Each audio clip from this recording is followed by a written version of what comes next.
Names are important. Even to us today, what people call us matters. When people call us by our first name or by a title or by a nickname, that carries a certain weight.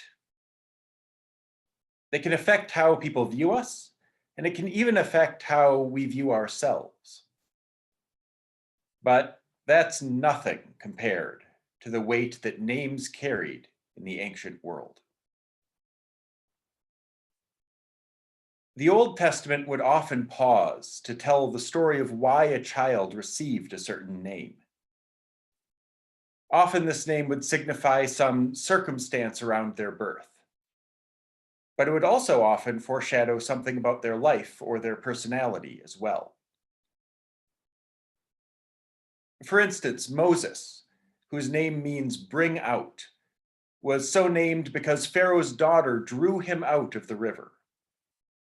But it was also to be his role to bring out the Israelites from Egypt.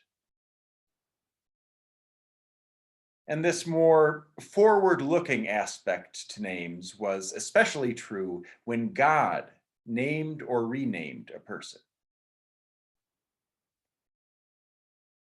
In Genesis 17, God renames Abram. Your name shall no longer be Abram, God says. Your name shall be Abraham, which literally meant father of nations. Or take Jacob, whose name could either mean to follow behind or to supplant. His name had sort of a double meaning.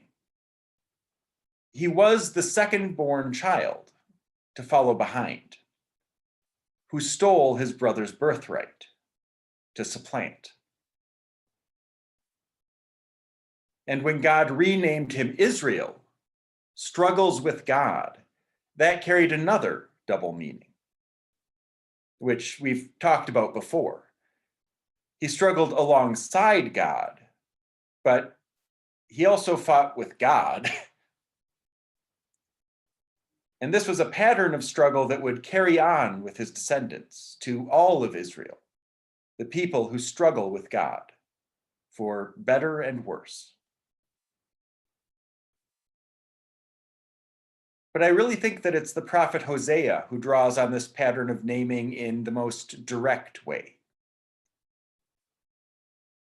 At God's direction, he names two of his children, Lo Ruhamah and Lo Ami, meaning not pitied and not my people, respectively.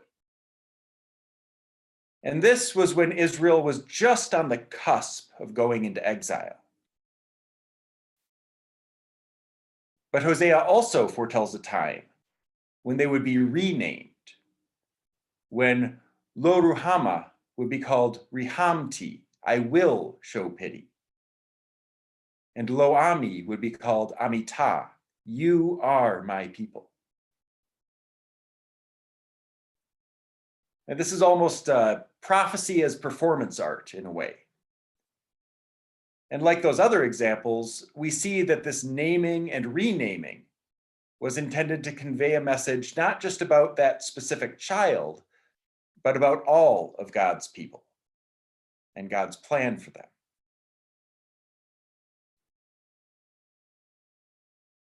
Now, what people called God also carried a lot of weight. When God reveals his name to Moses, I am what I am, it's presented as a really big deal. And when the name of the Messiah is revealed, the angel says, his name shall be Jesus, Yahshua, God saves. And when Paul says, all who call on the name of the Lord shall be saved, he's echoing Jesus' name, almost as if it were a promise, which, I mean, it kind of is. There's a reason that we do things in the name of Christ, or for his name's sake. And there's a reason that one of the 10 commandments is do not take the Lord's name in vain. Because names carry weight. So when God sends an angel to Zechariah and tells him to name his child Yehonan, John, they would have known that this name wasn't random. It was intended to convey a message. And that name, John, means God has been gracious. And the naming was accompanied by a sign as well. Zechariah had been struck mute as punishment for doubting the angel's message. But when people came to him and asked what they should name his son, he took a tablet and wrote, "God has been gracious," and he was healed.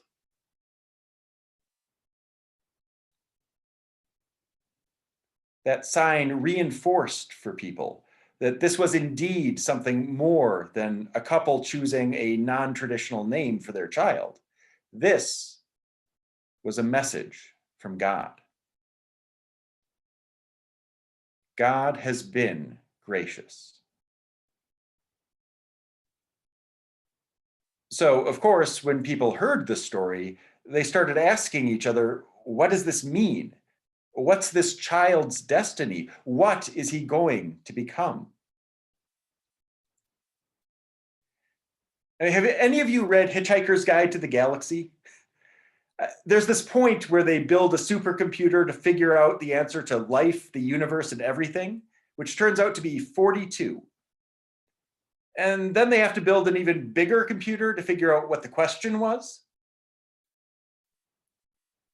Well, when God names this little child, it's almost like the people are being told the answer is God has been gracious.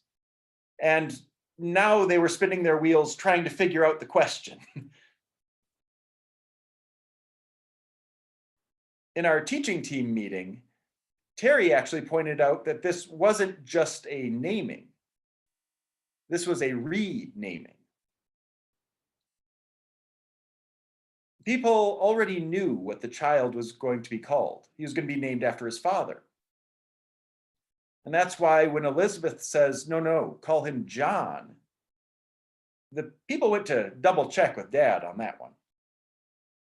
I mean, the child was supposed to be named Zechariah ben Zechariah, Zechariah Jr. in today's term, or Zechariah the Younger, if you want to go a little more archaic.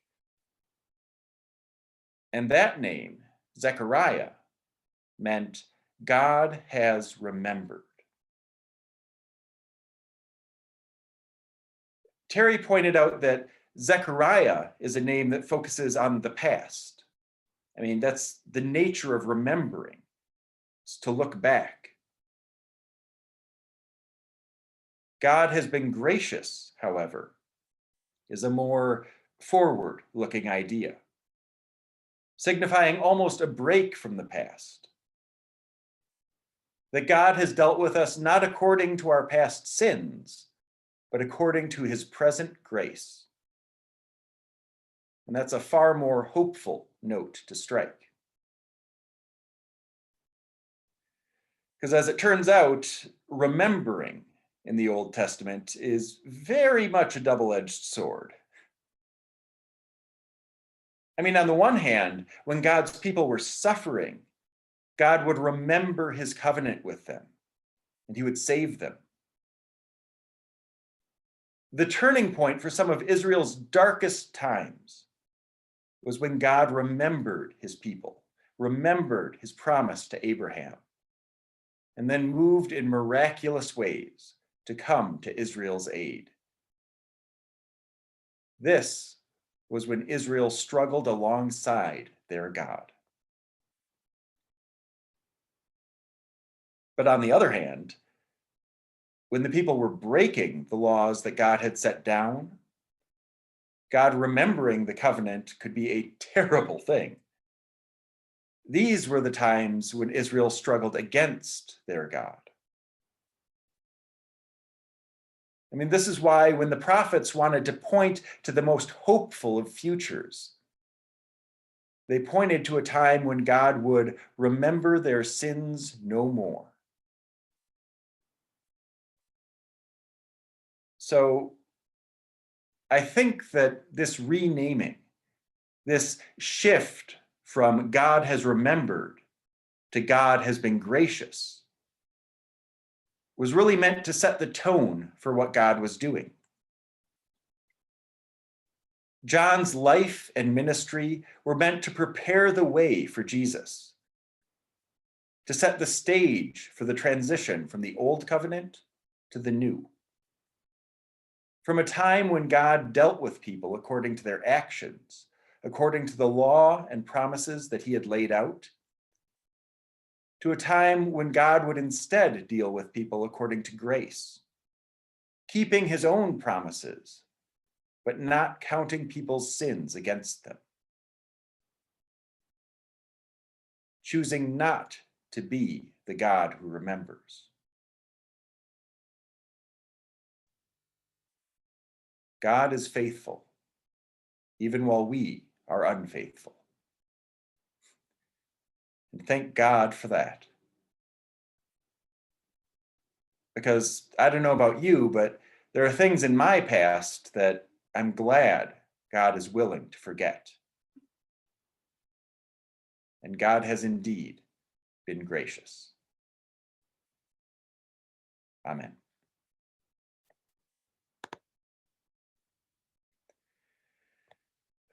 So now I think if there are any questions.